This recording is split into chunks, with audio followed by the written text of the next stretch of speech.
Amritsar improvement trust ਦਾ ਘੁਟਾਲੇ ਦਾ ਜਿਹੜਾ case ਪਿਛਲੇ 9 ਸਾਲ ਤੋਂ ਚੱਲ ਰਿਹਾ ਕੈਪਟਨ ਅਮਰਿੰਦਰ ਸਿੰਘ ਤੇ ਉਹਨਾਂ ਦੇ ਸਾਥੀਆਂ ਦੇ ਖਿਲਾਫ, ਉਹਦੀ ਅੱਜ ਤਾਰੀਖ ਸੀ।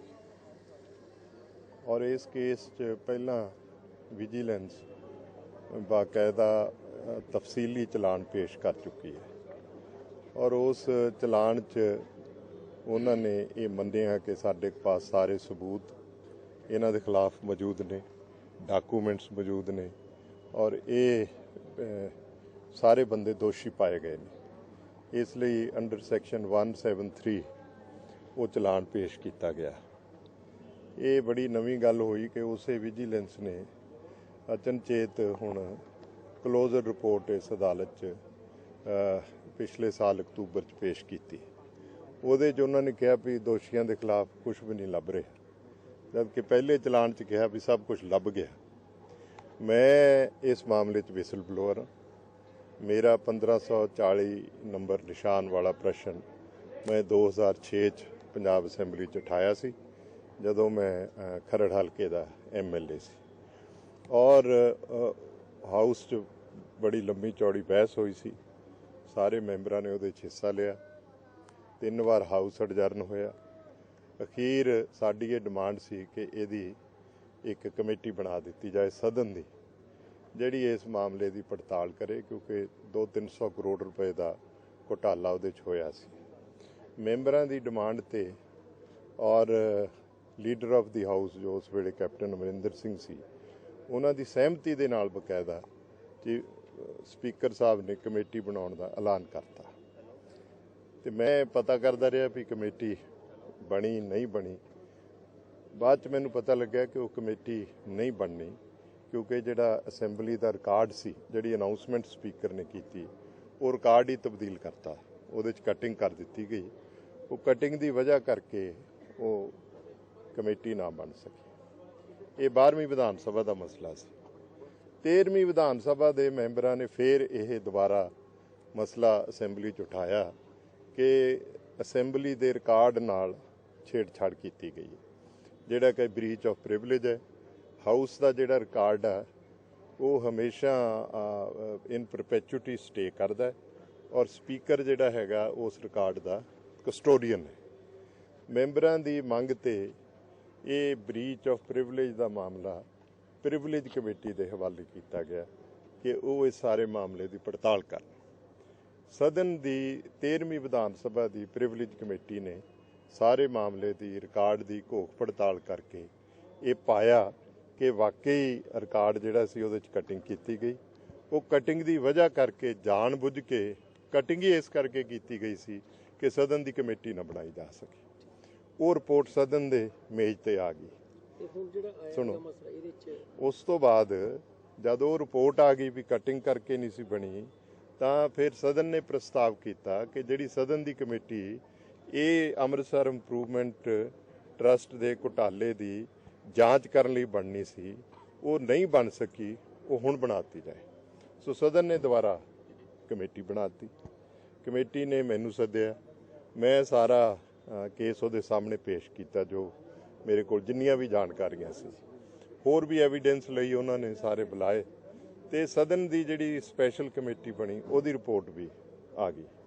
ਉਹਦੇ 'ਚ ਉਹਨਾਂ ਨੇ ਇਹ ਸਾਰੇ ਮੁਲਜ਼ਮ ਜਿਹੜੇ ਹੁਣ ਪੇਸ਼ ਹੋਏ ਸੀ, ਇਹ ਸਾਰੇ ਦੋਸ਼ੀ ਪਾਏ ਔਰ ਸਦਨ ਨੇ ਸਿਫਾਰਿਸ਼ ਕੀਤੀ ਕਿ ਇਹਨਾਂ ਦੇ ਖਿਲਾਫ ਜ਼ਾਬਤਾ ਫੌਜਦਾਰੀ ਜੋ ਧਾਰਾਵਾਂ ਬਣਦੀਆਂ ਨੇ, ਇਹਨਾਂ ਦੇ ਖਿਲਾਫ FIR ਦਰਜ ਕਰਕੇ ਕੇਸ ਦੀ ਫਰਦਰ ਇਨਵੈਸਟੀਗੇਸ਼ਨ ਕੀਤੀ ਜਾਏ, ਜਿਹਦੇ ਆਧਾਰ ਤੇ ਇਹ FIR ਨੰਬਰ 3 ਇਹਨਾਂ ਦੇ ਖਿਲਾਫ ਵਿਜੀਲੈਂਸ ਦੇ ਥਾਣੇ 'ਚ ਮੋਹਾਲੀ ਦਰਜ ਹੋਈ ਤੇ ਇਹ ਮੁਕੱਦਮਾ ਹੈ ਜਿਹੜਾ ਅੱਜ ਅਦਾਲਤ ਵਿੱਚ ਪੇਸ਼ ਹੋਇਆ।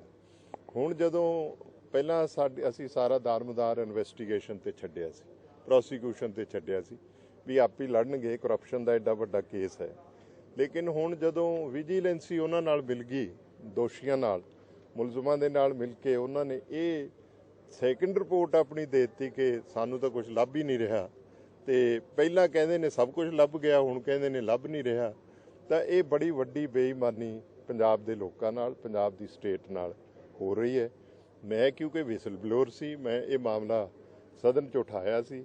ਇਸ ਲਈ ਆਪਣੀ اخلاقی ਜ਼ਿੰਮੇਵਾਰੀ ਸਮਝਦੇ ਹੋਏ ਪੰਜਾਬ ਦੇ ਇੱਕ ਜ਼ਿੰਮੇਵਾਰ ਸ਼ਹਿਰੀ ਦੇ ਨਾਤੇ ਤੇ ਵਿਸਲ ਬਲੋਅਰ ਦੇ ਨਾਤੇ ਅਸੀਂ ਨਹੀਂ ਚਾਹੁੰਦੇ ਕਿ ਇਹ ਪਵਿੱਤਰ ਅਦਾਲਤ ਵਿੱਚ ਇਹ ਬਦਬੂਦਾਰ ਜਿਹੜਾ ਪਿੰਜਰ ਹੈ ਕਰਪਸ਼ਨ ਦਾ ਉਹਨੂੰ ਚਲਾਕੀ ਨਾਲ ਇੱਥੇ ਦਫਨ ਕਰ ਦਿੱਤਾ ਜਾਏ, ਜਿਹਦੀ ਬਦਬੂ ਨਾਲ ਇਹ ਸਾਰੇ ਜਿਹੜਾ ਜਸਟਿਸ ਦਾ ਮਹਿਲ ਹੈ ਨਾ ਉਹਦੇ ਸਾਰੇ 'ਚ ਉਹਦੀਆਂ ਬਦਬੂ ਫੈਲ ਜਾਏਗੀ।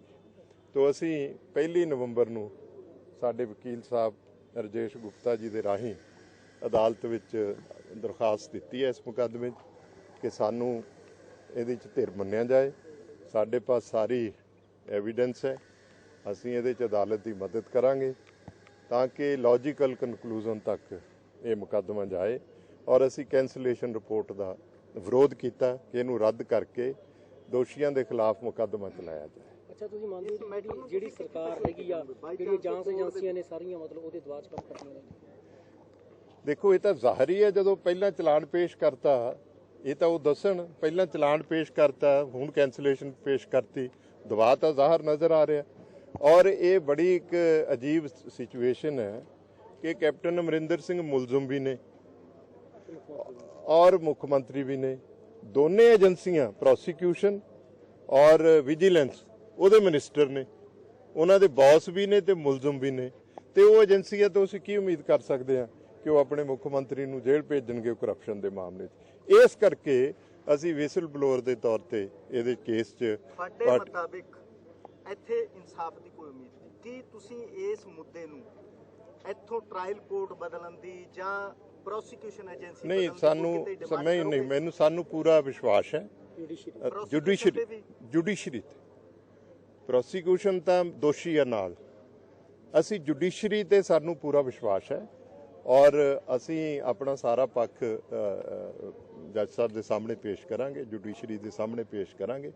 ਅਲਟੀਮੇਟਲੀ ਤਾਂ ਜਿਹੜਾ ਸਜ਼ਾ ਦੇਣ ਦਾ ਫੈਸਲਾ ਉਹ ਜੁਡੀਸ਼ਰੀ ਨੇ ਕਰਨਾ, ਜੱਜ ਸਾਹਿਬਾਨ ਨੇ ਕਰਨਾ। ਮੈਂ ਸਮਝਦਾ ਹਲੇ ਸਭ ਕੁਝ ਬਰਬਾਦ ਨਹੀਂ ਹੋਇਆ, ਸਾਡਾ ਜੁਡੀਸ਼ਰੀ 'ਚ ਪੂਰਾ ਵਿਸ਼ਵਾਸ ਹੈਗਾ। ਅੱਜ ਦਾ ਇੱਕੋ ਤੋਂ ਮੁੱਦਾ ਉੱਠਿਆ ਸੀ ਵੀ ਇੱਕ ਵਿਧਾਨ ਸਭਾ ਦੀ ਦੂਸਰੀ ਵਿਧਾਨ ਸਭਾ ਨਜ਼ਰਸ਼ਾਨੀ ਨਹੀਂ ਕਰ ਸਕਦੀ। ਨਹੀਂ, ਐਸਾ ਕੋਈ ਨਹੀਂ ਹੈ। ਇਹ ਜਿਹੜਾ ਵਿਧਾਨ ਸਭਾ ਦਾ ਇਤਿਹਾਸ ਆ ਉਹ ਪਰਪੈਚੁਟੀ 'ਚ ਸਟੇ ਕਰਦਾ। ਇਹ ਨਹੀਂ ਹੁੰਦਾ ਕਿ ਜਦੋਂ 5 ਸਾਲ ਹੋ ਜਾਣ ਤੇ ਉਹਦਾ ਸਾਰਾ ਇਤਿਹਾਸ, ਸਾਰਾ ਰਿਕਾਰਡ, ਸਾਰੇ ਦਸਤਾਵੇਜ਼ ਦਫਨ ਕਰ ਦੋ। ਕਦੇ ਸੁਣਿਆ ਅੱਜ ਤੱਕ? Have you ever heard?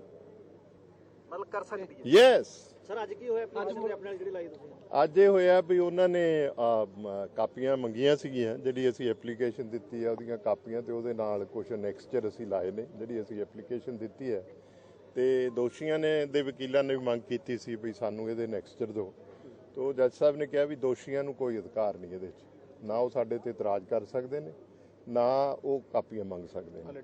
ਕਿਹੜੀ ਡੇਟ ਤੇ? ਇਹ ਹਾਂਜੀ, ਹਾਂ, ਉਹਨਾਂ ਨੇ ਸਿਰਫ ਸਾਨੂੰ ਕਿਹਾ ਵੀ ਪ੍ਰੋਸੀਕਿਊਸ਼ਨ ਨੂੰ ਜਿਹੜੇ ਅਸੀਂ ਨੈਕਸਚਰ ਲਾਏ ਨੇ ਉਹ 7 ਦਿਨ ਦੇ ਅੰਦਰ ਉਹਨਾਂ ਦੀ ਕਾਪੀਆਂ ਸਪਲਾਈ ਕਰ ਦਿਓ। ਉਹ ਅਸੀਂ ਡਾਇਰੈਕਟਰ ਪ੍ਰੋਸੀਕਿਊਸ਼ਨ ਨੂੰ 7 ਦਿਨ ਦੇ ਅੰਦਰ ਕਾਪੀਆਂ ਭੇਜ ਦਿਆਂਗੇ। ਅਗਲੀ ਤਰੀਕ 29 ਵਿਧਾਨ ਸਭਾ ਦੇ ਸਕੱਤਰ ਨੇ ਵੀ ਇੱਥੇ ਬਿਆਨ ਆਪਣੇ ਰਿਕਾਰਡ ਕਰਾਏ ਨੇ, ਦਰਜ ਕਰਵਾਏ ਨੇ ਜੀ। ਉਹ ਵੀ ਕਹਿੰਦੇ ਸਾਨੂੰ ਕੋਈ ਇਤਰਾਜ਼ ਨਹੀਂ ਹੈਗਾ, ਜਿਹੜੀ ਵਿਧਾਨ ਸਭਾ ਦੇ ਰਾਹੀਂ ਉਹਨਾਂ ਦੇ ਖਿਲਾਫ ਕੇਸ ਦਰਜ ਹੋਇਆ ਸੀਗਾ ਉਹਦੇ ਤੇ ਵੀ ਕੋਈ ਤੁਸੀਂ ਕਰੋਗੇ? ਹਾਂ, ਉਹਦੇ 'ਚ ਇਹ ਹੈ ਵੀ ਜਿਹੜੀ ਵਿਧਾਨ ਸਭਾ ਦੀ ਸਕੱਤਰ ਨੇ ਇੱਥੇ ਬਿਆਨ ਦਰਜ ਕਰਾਏ ਨੇ ਉਹਦੀ ਕੋਈ ਲੌਕ ਸਟੈਂਡੀ ਨਹੀਂ, ਉਹਨੂੰ ਕੋਈ ਅਧਿਕਾਰ ਹੀ ਨਹੀਂ, ਉਹਨੂੰ ਸਦਨ ਨੇ ਆਥੋਰਾਈਜ਼ ਹੀ ਨਹੀਂ ਕੀਤਾ। ਤੇ ਮੈਂ ਹੈਰਾਨ ਆ ਵੀ ਉਹ ਕਿਸ ਤਰ੍ਹਾਂ ਆ ਕੇ ਬਿਆਨ ਦੇਗੀ। ਜਿਹੜੇ ਸਦਨ ਨੇ 12ਵੀਂ ਵਿਧਾਨ ਸਭਾ 13ਵੀਂ ਵਿਧਾਨ ਸਭਾ ਨੇ ਇਸ ਮਾਮਲੇ ਨੂੰ ਇੰਨੀ ਬਾਰੀਕੀ ਨਾਲ ਜਿਹਦੀ ਘੋਖ ਕੀਤੀ ਹੋਵੇ ਔਰ ਜਿਸ ਸਦਨ ਦੀ ਮਰਿਆਦਾ ਦੇ ਪਰਚੇ ਉਡਾਏ ਗਏ ਹੋਣ, ਇਹ ਬੜੇ ਦੁੱਖ ਦੀ ਗੱਲ ਆ ਵੀ ਉਹ ਸਦਨ ਦੀ ਇੱਕ ਮੁਲਾਜ਼ਮ ਆ ਕੇ ਇੱਥੇ ਬਿਆਨ ਦੇ ਦੇਵੇ ਕਿ ਜੀ ਮੈਨੂੰ ਕੋਈ ਇਤਰਾਜ਼ ਨਹੀਂ। ਉਹ ਕੌਣ ਆ? ਉਹਦੀ ਤਾਂ ਕੋਈ ਲੌਕ ਇਹ ਤਾਂ ਸਦਨ ਫੈਸਲਾ ਲੈ ਸਕਦਾ ਸੀ। ਸਦਨ ਜਿਹੜੇ ਸਦਨ ਨੇ ਸਦਨ ਦਾ ਤਾਂ ਮੁਕੱਦਮਾ ਹੀ ਸਦਨ ਨੇ ਦਰਜ ਕਰਾਇਆ। ਇਸ ਲਈ ਕੋਈ ਮੁਲਾਜ਼ਮ ਆ ਕੇ ਵਿਧਾਨ ਸਭਾ ਦਾ ਬਿਆਨ ਦੇ ਉਹਦੀ ਕੋਈ ਲੌਕ ਸਟੈਂਡੀ ਨਹੀਂ ਹੈ। ਉਹ ਅਸੀਂ ਵੱਖਰੇ ਤੌਰ ਤੇ ਉਹਦੇ ਤੇ ਵੀ ਸਾਡਾ ਇਤਰਾਜ਼ ਆ। We had filed this application on 1st of November ਕਿਉਂਕਿ 1 ਨਵੰਬਰ ਜਿਵੇਂ ਅਸੀਂ ਦੇਖ ਰਹੇ ਹਾਂ ਕਿ ਵੀ ਇਹਦੇ 'ਚ ਜੋ ਵੀ ਕੁਝ ਮੋੜ ਐਸੇ ਆਏ ਮੁਕੱਦਮੇ ਦੇ ਵਿੱਚ, ਤੇ ਸਰ ਵੀਰ ਦਵਿੰਦਰ ਸਿੰਘ ਨੇ ਇੱਛਾ ਜ਼ਾਹਰ ਕੀਤੀ ਕਿ ਪੰਜਾਬ ਡੇ ਹੁੰਦਾ ਹੈ ਤੇ ਇਸ ਕਰਕੇ 1 ਨਵੰਬਰ ਨੂੰ ਹੀ ਫਾਈਲ ਹੋਣੀ ਚਾਹੀਦੀ ਹੈ। ਤੇ ਅਸੀਂ ਕੋਰਟ ਕੋਲ ਆਪਣੀ ਐਪਲੀਕੇਸ਼ਨ ਨਾਲ ਕੁਝ ਕਾਗਜ਼ਾਤ ਲਗਾ ਕੇ ਉਹ ਫਸਟ ਨੂੰ ਦਿੱਤੀ ਸੀ, ਜਿਹਦੇ ਵਾਸਤੇ ਕੋਰਟ ਨੇ ਨੋਟਿਸ ਜਾਰੀ ਕੀਤਾ ਸੀ 6 ਵਾਸਤੇ, ਯਾਨੀ ਕਿ ਅੱਜ। ਤੇ ਅੱਜ ਡਾਇਰੈਕਟਰ ਪ੍ਰੋਸੀਕਿਊਸ਼ਨ ਸਟੇਟ ਪੰਜਾਬ ਵੱਲੋਂ ਤੇ ਮੁਲਜ਼ਮਾਨ ਦੇ ਵਕੀਲ ਸਾਹਿਬਾਨ ਪੇਸ਼ ਹੋਏ ਕੋਰਟ ਦੇ ਵਿੱਚ, ਤੇ ਉਹਨਾਂ ਨੇ ਸਾਡੇ ਤੋਂ ਜਿਹੜੇ ਸੀ ਆਪਣੀ ਅਰਜ਼ੀ ਦੇ ਨਾਲ ਕੁਝ ਅਨੈਕਸਚਰ ਲਗਾਏ ਸੀ ਉਹ ਮੰਗੇ।